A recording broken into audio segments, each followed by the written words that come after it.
For the first time in forever.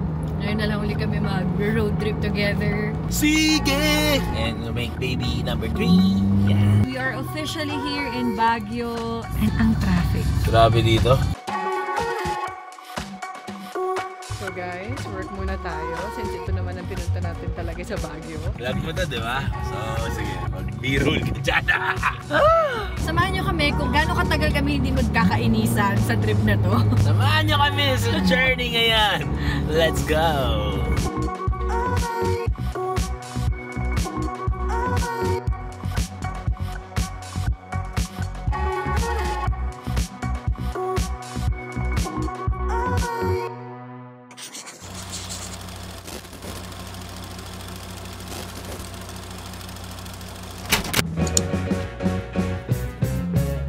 So, hi guys! We're on our way to Baguio to make the baby number 3. So hi guys, this is my vlog. Baka kunin niya naman to sa akin eh. As you can see, alone lang kami. No kids because for the first time in forever, ngayon na lang ulit kami mag-road trip together. Magde-date alone. Nang medyo matagal na to na parang 1 night and 2 days. 2 days, 1 night. Kasi may work sa Baguio, so susulitin na namin. Mag-date na rin kami. So, samahan nyo kami kung gaano katagal kami hindi magkakainisan sa trip na to. We're riding the jeepney. So, even our car, very unusual kasi lagi ako naka-van. So guys, follow nyo to si Sonic JB74. Na by the way, papaguhin ko na yung name, gagawin kong Elsa. Kasi kulay blue siya. Tapos lalagyan ko daw ng mugs na white para talaga Elsa. Meron ako order na white. Comment down below, ano mas maganda? Sonic or Elsa? Di ba mas maganda Go Elsa? for Sonic guys. Sonic. No! Team Elsa, let's Team go. Sonic guys. Isipin nyo pag may meet up yung mga gym ni meet up, sabihin nyo, dyan na si Elsa. Sino si Elsa? Oh, di ba? Kakaiba. May catch. So ganoon na lang. Pag ikaw may gamit, siya si Elsa. Pag ako may gamit. So thankfully, hindi na siya marunong mag-drive. Ay, hindi! Sabihin ko pa lang guys. Sabihin ko pa lang guys na this year, ang isa sa, ano tawag doon? Parang goal. Goal ko ngayong taon is matutong mag-drive. So I think ito na yung unang sign para matutong mag-drive. So Elsa, Team Elsa guys. Gusto yun ni Shobe. Pero si Maddie for sure Team Sonic yun. Team Sonic yun. Bakit daw Sonic? So, Sonic to kasi kulay blue, tapos mabilis. So, yun. Galing! Sobra pinag-isipan! Wow! Visit ka talaga, tinanong mo, tapos papalay mo lang din ako. Hindi, like very common kasi. Hindi, pero yung color niya is really Sonic color talaga. Ayan, guys.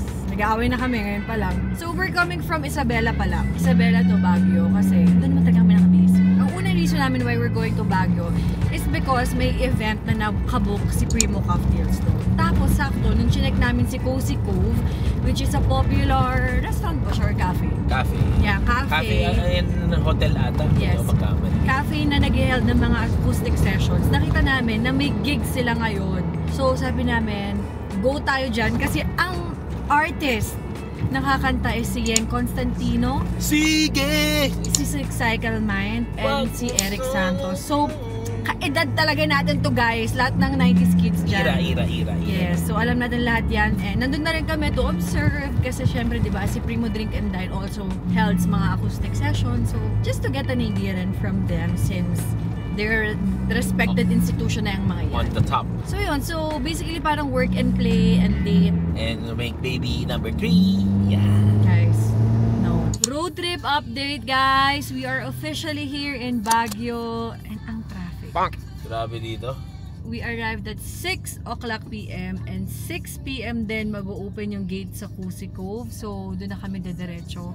Though gutom na kami, so we're still thinking kung kakain ba kami sa labas or doon na kami sa Cozy Cove kasi wala kaming idea kung may food ba doon. Anyway, yun lang. Nag-update lang kami. And later, pakita namin sa inyo yung Cozy Cove.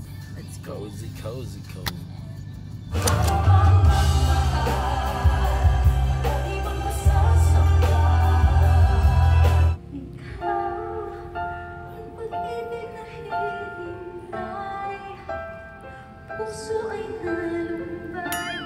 Tawa mo, jowa mo, say, pangako, babalik ako. 1, 2,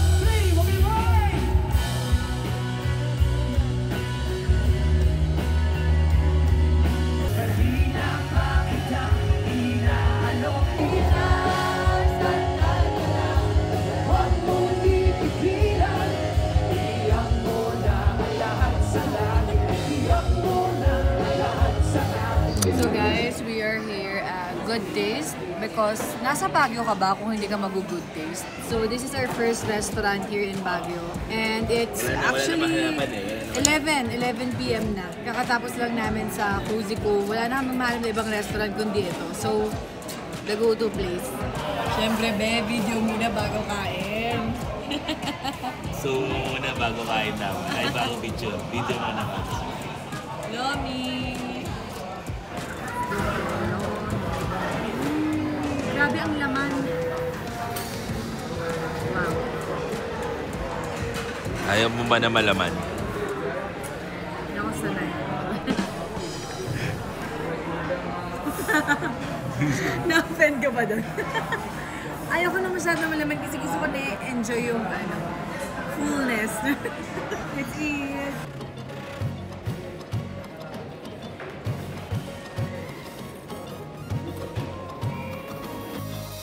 So, hindi pa ako naka-workout since nandito ako sa Baguio.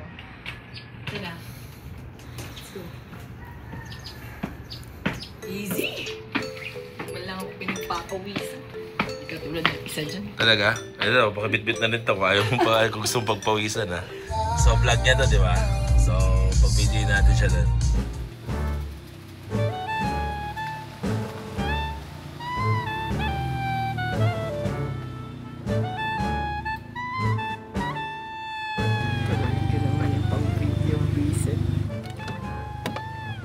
So, kinasaya mo yan, be. Vlog mo yan, di ba? Kinasaya mo yan. Vlog mo to, di ba? So, sige, mag-b-roll ka dyan. It's a brand new day! Taas ng energy, be. Samahan niyo kami sa journey ngayon. Yan! Naku, ginaya niya rin sa akin yun. Anyway guys, hello! It's day 2 here in Baguio and umalis kami sa aking binook na hotel kasi isang araw na pala yung nabook ko, guys. Well, kasi dapat uwi na talaga ako ngayon pero bilang itong asawa ko, parang masaya ka today. Super! Iba yung glow mo. Sobra, nadiligan eh. Direktahan, hindi man lang nagpadumpik-dumpik. Tatanda na natin. Oo naman guys, natatanda na tayo, mag-asawa naman kami. Mukhang happy siya ngayon guys. Iba yung glow niya. Tsaka mabilis siya utusan ngayon. Iba pala ang nabibigay talaga. Oh, yung date to self. So yun, so right now, sabi niya mag-extend daw kami bilang gusto pa rin niya daw ako solohin. Wow. Hindi, ayan, so punta kami dun sa isa naming binook. But before that, magla-lunch muna kami kasi it's actually 11:30 na and gutom na kami guys. And napagtanto ko lang na kinaganda ko tong turtleneck ko guys. Apakainit? Init! Sabi mo kasi ang lamig. Nararamdaman ko na yung butil-butil ng pawis sa turtleneck ko, be. So sa lahat ng mga pupunta ng Baguio, fake news. Mainit sa umaga pero sa gabi malamig. So buti na I have my jacket. Tapos pinag-shoot niya pa ako sa labas kanina. So ayan, nagpapawis ang aking mga kilikili. Ayan, so 17 minutes away from the restaurant. So nagtanong si Mark sa Facebook niya kung saan daw masarap kumain dito. So pupuntahan namin yung isang na-recommend ng mga tao. Kanto. No, sa Kanto. Yun yung pangalan ng ng restaurant. And then, bilang hindi naman siya adventurous, inaaya ko siyang mag-walking. Gusto ko kasing mag-hike. Ayaw niya, guys. He's not that type of person. For sure, iinisin lang niya ako sa mga reklamo niya. So, wag na lang. So, ngayon, siguro chill lang kami. Magka-cafe hopping kami. Para makaalam ng mga new trends sa food industry since we're also in the food industry. So, yan. Magtitingin-tingin kami. Mag-shoot kami. And, ayun. Yun ang aming gagawin ngayong araw. Ano pang gagawin natin? Secret. Share lang natin yung experience natin kagabi kasi hindi na kami masyadong nakapagkuha ng maraming clips kasi sobrang na-enjoy talaga namin yung time namin sa Cozy Cove. Sobrang solid talaga. Ganun. Sobrang solid kagabi. Sobrang solid kagabi. Banyong ngiti. Sobra guys. So if you're going here sa Baguio, make sure na itaon nyo na may Cozy Cove gig. Wow, talaga nag-promote. Hindi, pero nag-enjoy talaga kami kasi ang ganda ng mga performances. So again, ang nag-perform kagabi is Bert Simon. Sorry guys hindi na kasi kami masyadong updated sa mga bands, baka sikat sila. So si Bert Simon, sobrang ganda ng ng boses nila. Although talaga hindi kami familiar sa music nila, pero sobrang okay sila yung front act. So dumating kami doon, kumakanta na yung Bert Simon, tapos doon kami kumain. Masasuggest ba natin na doon sila kumain? Pwede na. Like pantawid gutom. Gutom na kami kagabi kasi from Isabela to Baguio. Gutom na kami, so doon kami kumain. For me, i-rate ko yung food nasa yun? 6 siguro. 5 or 6 out of 10. Yeah, ako rin, same. Okay siya, okay naman siya. And affordable, yun naman ang okay sa kanya. Bakit ganito yung camera natin? Anyway, real lang tayo dito guys. So, ayan, pasensya na kami. Okay, so kumain kami. Pagkatapos nun, sumunod na dun yung first big performer, which is si Eric Santos, na sobrang kinis niya in person and parang maliit lang pala siya in person. Tsaka ang pet niya in person. Hey, sobrang ganda ng boses niya and ang ganda kasi ng setup rin sa Cozy ko. So talaga na-highlight yung mga boses ng Cozy! Yes. And sumunod si Yeng, which I truly love, guys. Alam nyo, childhood ko talaga si Yeng. And FYI lang, si Yeng is from Montalban, Rizal, and I'm from Montalban, Rizal. And alam ko kung, stalker pala ni Yeng. Alam ko kasi siya nakatira doon kasi nga taga Montalban siya eh.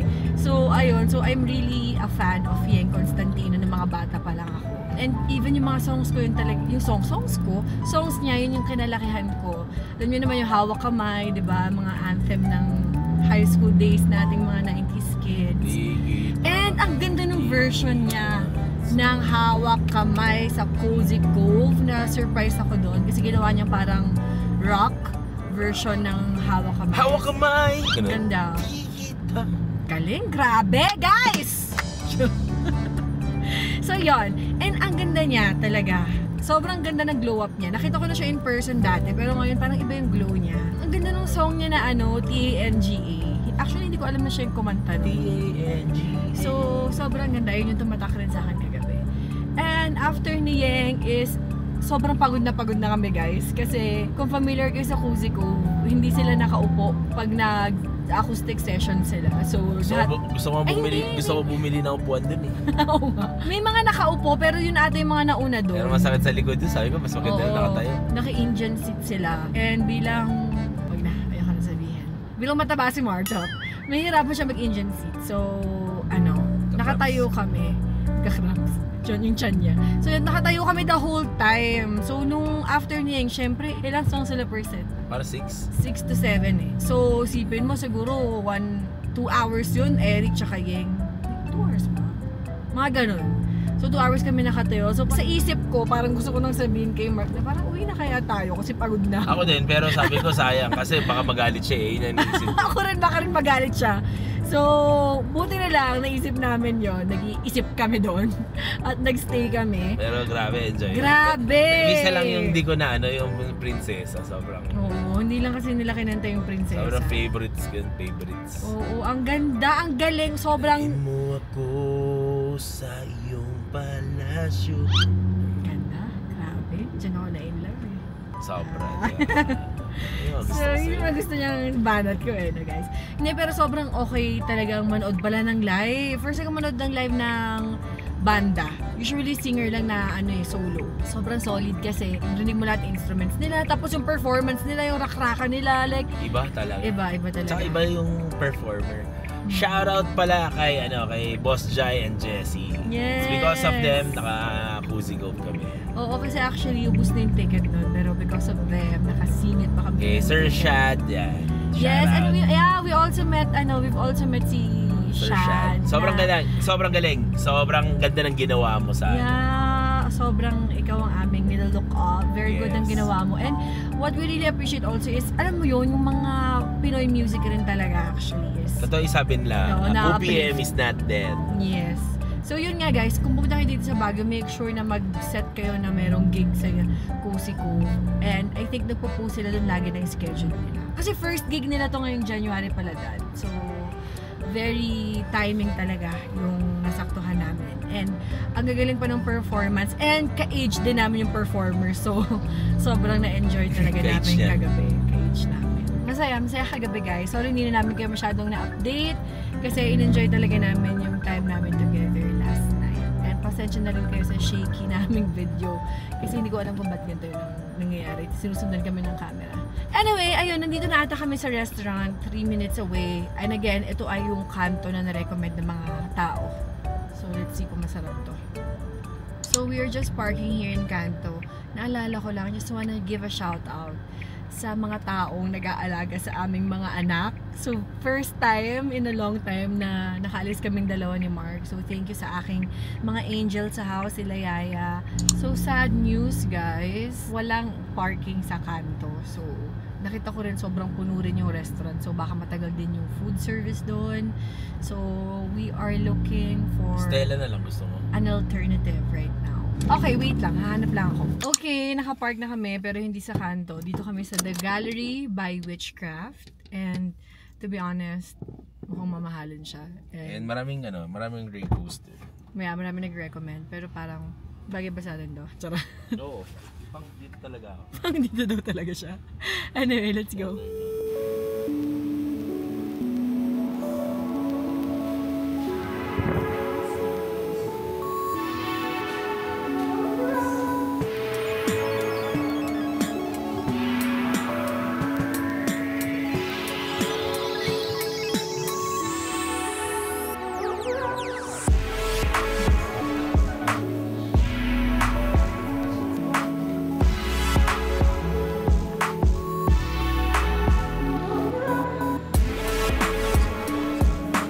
Siyempre guys, chicken pa rin for the protein. Gutom na yung date ko. He got the It's two. stew daw. In short, Paris. How was it? Parang kaldereta.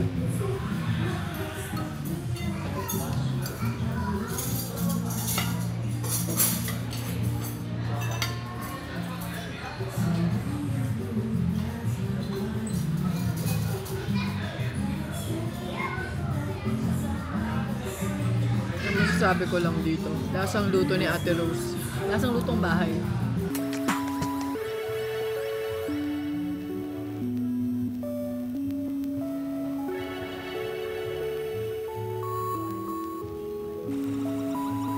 Guys, ang ganda ng mga tao dito sa Baguio. Ay, ako pala yun. Charot.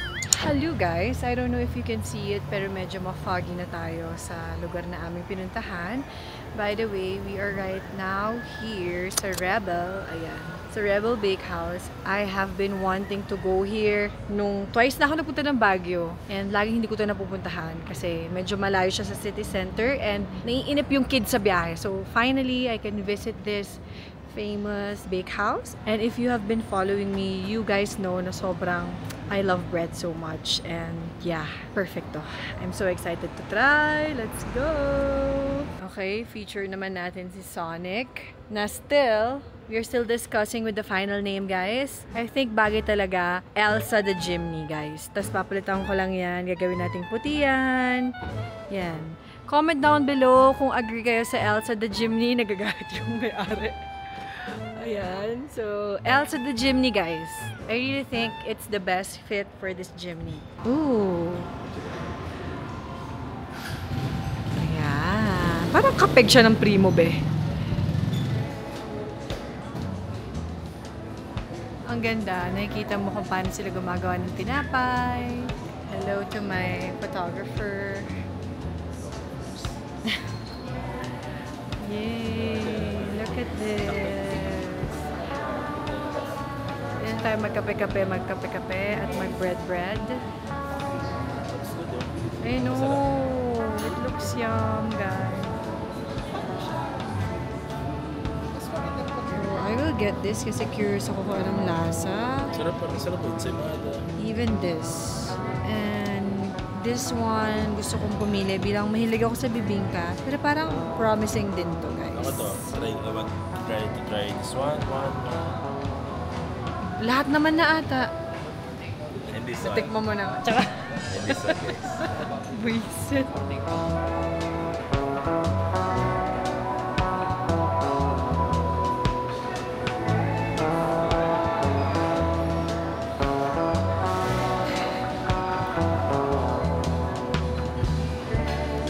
Video muna bago sumubo. Yan, as a content creator, mom.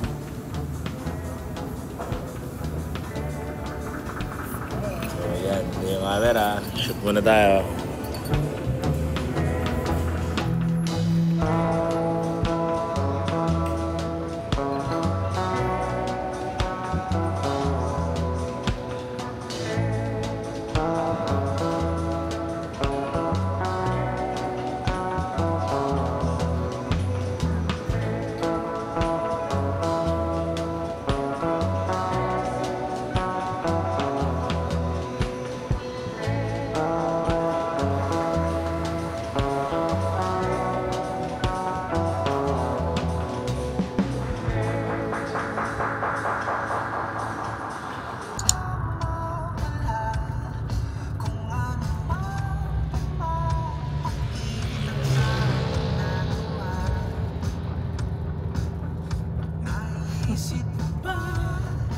guys, work muna tayo since ito naman ang pinunta natin talaga sa Baguio. So we are here sa wedding nila Pauline. Hi Pauline! She's actually my editor dati.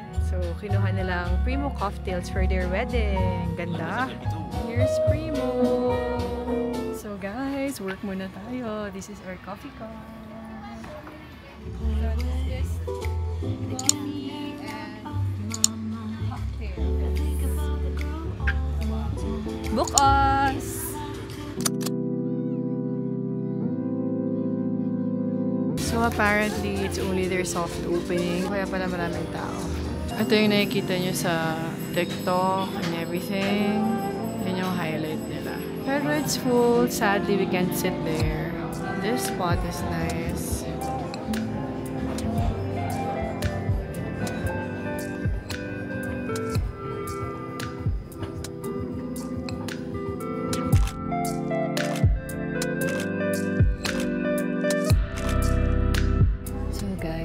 Score tayo ng table dito sa labas ng Cafe Stella and legit ang lamig. Buti na lang may baon tayong pants. So, magpalit tayo ng pants dahil hindi ko ikakaganda tong skirt na to. Let's go!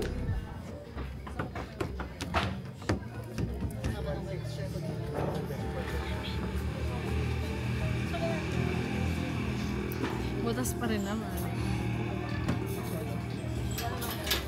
Nakakatawa ka. So I got the pesto. Si Mark got the burger na bestseller daw nila.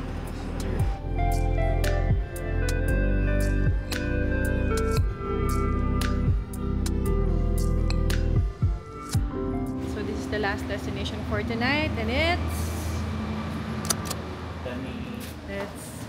try yung kanilang strawberry beer na sikat daw here. We're just waiting for Mark kasi pinicturean niya na naman yung car niya. We're lining up kasi may Lasing na ako guys, lasing. Wala pa nga nainom. Lasing sa pag-ibig. So we're lining up kasi here you can try yung lahat ng mga beers nila. And yun, may taste sila. Tasting kineme. Okay, I want to try yung strawberry.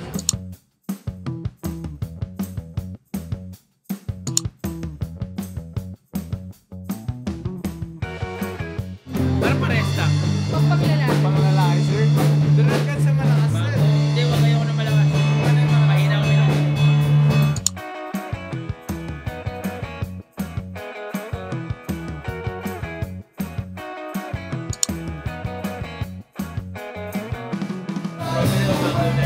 Strawberry and mango.